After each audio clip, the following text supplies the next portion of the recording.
Hello everyone, today we're going to be diving into one of the most important and painful chapters in American history, the Civil Rights Movement.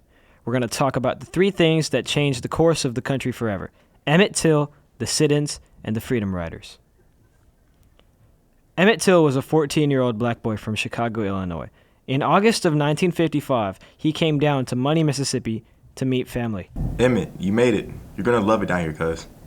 It's real different from Chicago, but I'm just here to have a good time. Now, Emmett had grown up in the North. He didn't fully understand how dangerous Mississippi was for black people in 1955. On August 24th, Emmett went to Bryant's grocery store. What exactly happened inside that store has been disputed for decades, but what we do know is this: a white woman named Carolyn Bryant claimed that Emmett had acted improperly towards her. On August 28th, 1955, in the middle of the night, Roy Bryant, the woman's husband, and his half-brother J.W. Milam came to Emmett's great-uncle's house. Emmett Till was brutally murdered. His body was found in the Tallahatchie River 3 days later. He was 14 years old. His mother, Mamie Till, made a decision that would shake the entire nation. She had an open casket funeral so the world could see what hate had done to her son. The men who killed him, they were acquitted, found not guilty by an all-white jury in a matter of just 1 hour. America saw, and America could not stay silent. 14 years old, just a kid from the North. They took him that night, didn't care what it cost. Mommy said, look, let the whole world see. An open casket is what it means to not be free. Chicago to Mississippi, just visiting the fam. Came home in a casket, that's where it began. The nation woke up, they couldn't ignore. A mother's tear opened up every door.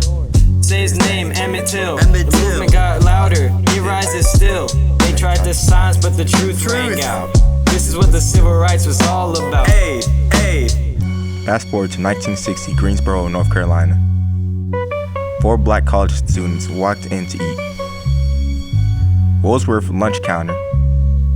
They sat right down, refused to be moved. Wouldn't leave that town.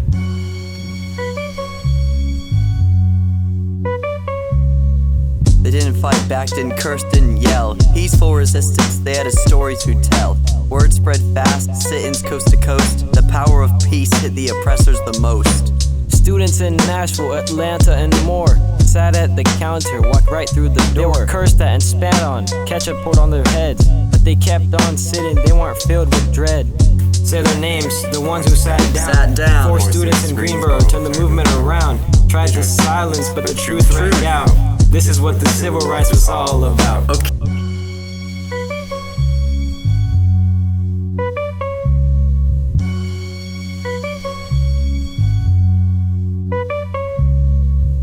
'61, a new kind of ride. Black and white together, sitting side by side. The Supreme Court said segregation was done, but in the South, no one told anyone. So the Freedom Riders rode into the fire. Bombs on the bus, the hate couldn't go higher.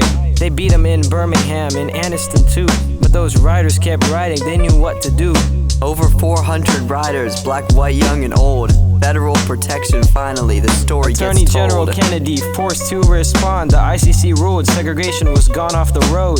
Say their names, the ones who rode free. They risked everything so we all could be. They tried to silence, but the truth rang out. This is what the civil rights was all about. Let's go.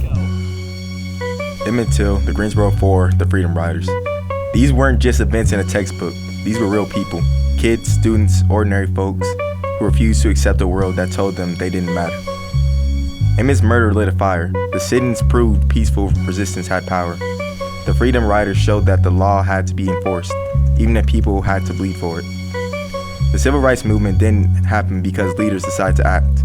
It happened because everyday people, some of them younger than you, decided enough was enough. Remember their names, carry their story. Because history doesn't just live in the past, it lives in what we do next.